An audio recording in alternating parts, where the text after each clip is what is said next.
नमस्कार। Welcome to education therapy. मैं अखिलेश।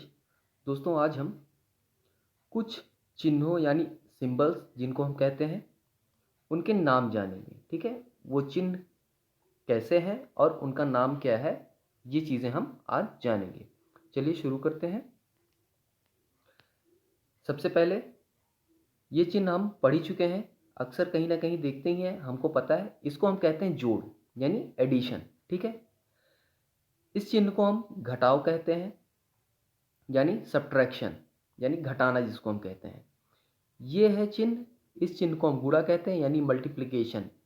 ठीक है, दो अंकों का गुणा, तो हम इस चिन्ह के द्वारा ही उसको दर्शित करते हैं। इस चिन्ह को हम भाग कहते हैं। कहीं कहीं आपको भाग के लिए ये वाला चिन्ह भी दिखता है, बटे जो जिसको हम कहते हैं। कहीं कहीं आपको इस तरह से भी दिखता है, बटे। ठीक है, तो इसको डिवीज़न कहते हैं, भाग कहते हैं। आगे देखते हैं। फिर आपका आता है ये चिन्ह जिसको हम प्रतिशत कहते हैं, परसेंटेज। ठीक है, प्रतिशत को डिनोट करने के लिए इस चिन्ह का इस्तेमाल हम करते हैं। इस चिन्ह को हम चूंकि कहते हैं। इस चिन्ह को हम इसलिए कहते हैं। त्रिभुज को दर्शित करने के लिए हम इस चिन्ह का इस्तेमाल करते हैं। त्रिभुज मीन्स ट्रायंगल। ओम, विज्ञान में ओम हम पढ़ते हैं, ओम्स लॉ। ठीक है, तो उसको दर्शित करने के लिए हम इस सिंबल का इस्तेमाल करते हैं। अनंत, इन्फिनिटी को दर्शित करने के लिए हम इस चिन्ह का इस्तेमाल करते हैं जिसको हम इनफाइनाइट कहते हैं। पाई, पाई को दर्शित करने के लिए इस चिन्ह का इस्तेमाल करते हैं। पाई का मान आपको पता है 22/7 होता है या 3.14 समथिंग ऐसे होता है। तो पाई को दर्शित करने के लिए हम इस चिन्ह का इस्तेमाल करते हैं। फिर अंश, अंश जैसे हमको पता है कि हम कहीं कहीं देखते हैं, पूछा जाता है हमसे कि कितने अंश का कोण है, तो 30 अंश का हम बताते हैं ना, तो अंश यानी डिग्री। ठीक है, तो उसको दर्शित करने के लिए हम इस चिन्ह का इस्तेमाल करते हैं। लंब, लंब मीन्स परपेंडिकुलर, परपेंडिकुलर के लिए हम इस चिन्ह का इस्तेमाल करते हैं। थीटा, थीटा कोण जैसे होता है ना कि कहीं कोई इस तरह से चीज़ें बनी है और लिखा है थीटा, तो उसको कहते हैं थीटा कोण बना हुआ है। ठीक है, फाई, फाई को दर्शित करने के लिए हम इस सिंबल का इस्तेमाल करते हैं। बीटा, बीटा को दर्शित अल्फा बीटा गामा। ठीक है, तो इस तरह से बीटा को दर्शित करने के लिए ये सिंबल होता है, अल्फा को दर्शित करने के लिए ये सिंबल होता है और गामा को दर्शित करने के लिए ये सिंबल होता है। बराबर यानी इक्वल टू, इक्वल टू को हम बराबर कहते हैं और इस सिंबल से दर्शित करते हैं।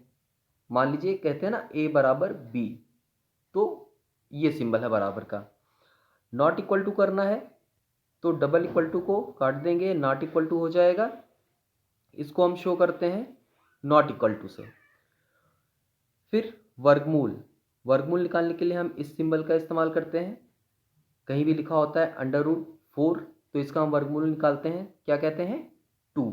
ठीक है, तो इसका वर्गमूल जो सिंबल है इसका डिनोट करने का, वर्गमूल को, वो इस सिंबल से हम डिनोट करते हैं। प्रश्नवाचक, ये क्वेश्चन मार्क को हम प्रश्नवाचक कहते हैं।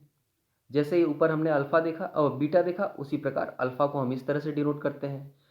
दो लाइनें समानांतर हैं तो उसको दर्शित करने के लिए इस सिंबल का इस्तेमाल करते हैं और इसको हम कहते हैं समानांतर या इंग्लिश में पैरेलल। दो लाइनें, इसको हम समानांतर कहते हैं। जैसे ये दो लाइन है, अगर पूछा जाए ए बी और सी डी, ये दोनों लाइनें कैसे हैं, तो हम कहेंगे A B is parallel to C D. ठीक है, इस तरह से हम डिनोट करते हैं। चलिए आगे देखते हैं। समरूप, समरूप को हम इस सिंबल से दर्शित करते हैं। समरूप को हम सिमिलर कहते हैं। जैसे दो त्रिभुज आपस में सिमिलर हैं कि नहीं।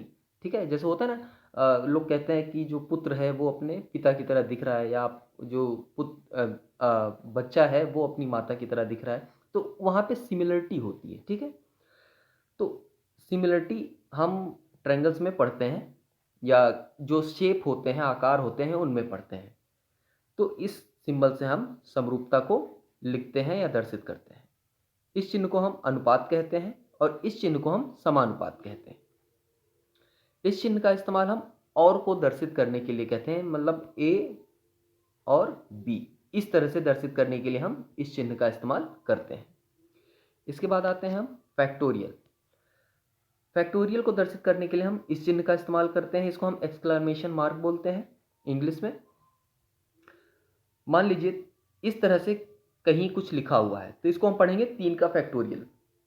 फैक्टोरियल हल कैसे करते हैं? जिस नंबर के साथ फैक्टोरियल लगा हो उस नंबर को सबसे पहले लिखते हैं और इससे कम वाले नंबर को लिखते जाते हैं, गुणे 2 गुणे 1। जीरो नहीं लिखेंगे, सिर्फ 1 तक जाएंगे। अब इसको हल कर दीजिए, जो वैल्यू आएगी वही इसका उत्तर हो गया। तो फैक्टोरियल 3 का जो मान होता है वो 6 होता है। इसी प्रकार आप किसी का भी निकाल सकते हैं। एफ से हम फलन को दर्शित करते हैं। एट द रेट हमको दर बताता है किसी भी चीज़ की। जैसे मान लीजिए 1 किलो चीनी है तो 1 किलो चीनी एट द रेट बिक रहा है किसके? 40 रुपए की प्राइस पे बिक रहा है। सेमीकोलन है, इसको हम जैसे कि बोलते हैं। और जो बटे है, आप कहीं कहीं इसको भाग के लिए भी इस्तेमाल करते हैं, या इसको हम जब ऐसे लिखते हैं मीटर प्रति सेकेंड तो ये प्रति को दर्शित करता है। ठीक है, चलिए आगे देखते हैं। इसको हम छोटा कोष्टक कहते हैं, ये मझला कोष्टक है और ये बड़ा कोष्टक का सिंबल है। एक कोष्टक और होता है रेखीय कोष्टक, जिसको हम इस तरह से दर्शित करते हैं। कहीं कहीं आपको लिखा मिलेगा 3-2, ऊपर इसके ऐसे लाइन लगा होगा। ठीक है, तो ये रेखीय कोष्टक के अंदर बंद है। तो सबसे पहले रेखीय कोष्टक खुलता है, फिर छोटा, फिर मझला, फिर बड़ा, इस तरह से कोष्टक खुलते हैं। इसको हम कहते हैं से बड़ा, यानी ये ग्रेटर देन का सिंबल है, ए इज ग्रेटर देन बी। ठीक है, तो इस सिंबल को हम बड़ा कहते हैं, ग्रेटर देन कहते हैं। इस सिंबल को हम लेस देन कहते हैं। मान लीजिए कहेंगे ए इज लेस देन बी। ठीक है, तो इसको लेस देन का सिंबल कहते हैं। आगे आते हैं, इस सिंबल को हम क्यूब रूट कहते हैं। इस तरह से अगर कहीं लिखा हुआ है तो क्यूब रूट है। मान लीजिए इस तरह से है, कोई इसका मान पूछा जा रहा है तो 2 होगा, 2 दूनी 4 दूनी 8। ठीक, तो इसको हम घनमूल कहते हैं या क्यूब रूट कहते हैं।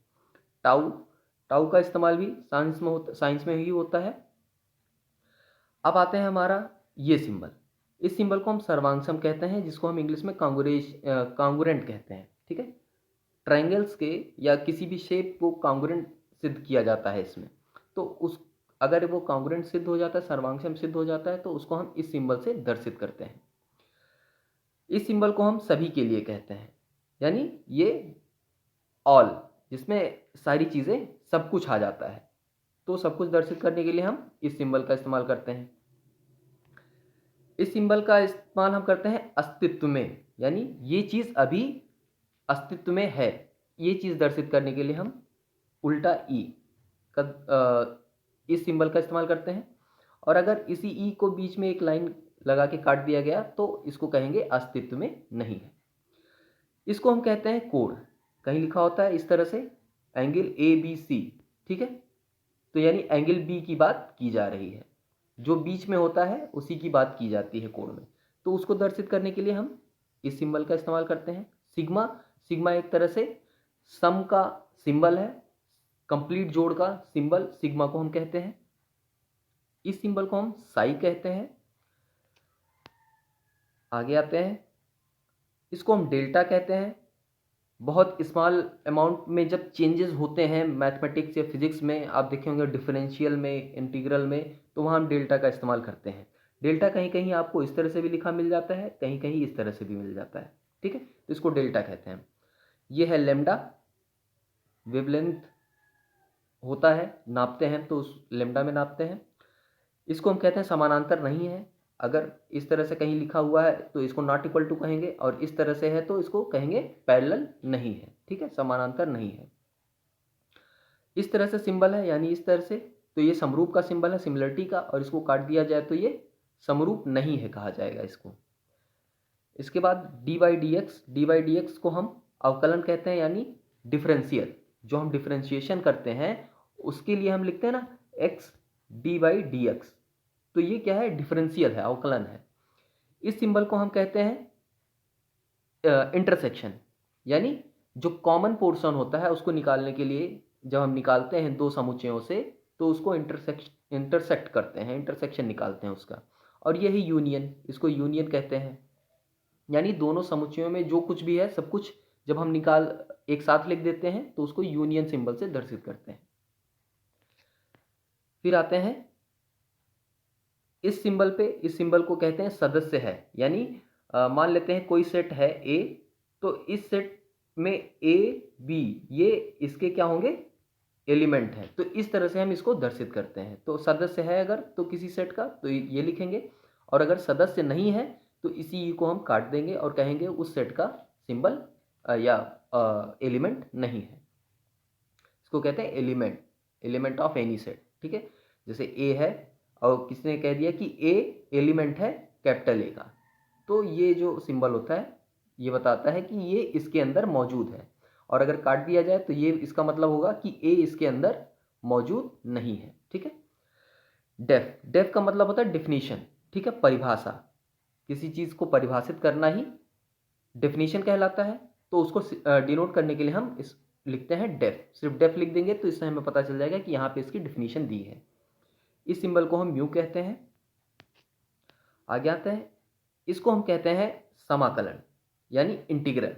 हम करते हैं ना इंटीग्रल, इंटीग्रेशन ऑफ एक्स, ठीक, कहते हैं integration of x D x. तो इस सिंबल को हम डिनोट कहते हैं इंटीग्रल या समाकलन। इस सिंबल का इस्तेमाल हम करते हैं उपसमुच्चय दर्शित करने के लिए, और ये सिंबल इस्तेमाल होता है संकेतक के लिए, यानी किसी की तरफ, जैसे ए है तो ए का संकेत बी की तरफ है, तो ये संकेत के लिए दर्शित होता है ये सिंबल। ठीक है, तो ये कुछ सिंबल थे। अभी चलिए दो और हैं, इसको भी देख लेते हैं। इसको हम मिनट के लिए दर्शित करते हैं और इसको सेकंड के लिए। जैसे होता है ना, कहीं कहीं आप देखे होंगे कि लिखा होता है 3 मिनट 20 सेकंड, इस तरह से कहीं कहीं मिनट और सेकंड इस तरह से भी लिखे जाते हैं। ठीक है, तो ये मिनट को दर्शित करता है ये सिंबल, और ये सेकंड को दर्शित करता है। तो ये कुछ सिंबल थे और उनके नाम थे, और उनको कहाँ कहाँ हम अक्सर देखते हैं, ये चीज़ें मैंने आपको यहाँ पे बताई। अगर जानकारी अच्छी लगी हो तो प्लीज़ चैनल को सब्सक्राइब करें, वीडियो को शेयर करें, लाइक करें। आज के लिए बस इतना ही, मिलते हैं नेक्स्ट वीडियो में, तब तक के लिए धन्यवाद।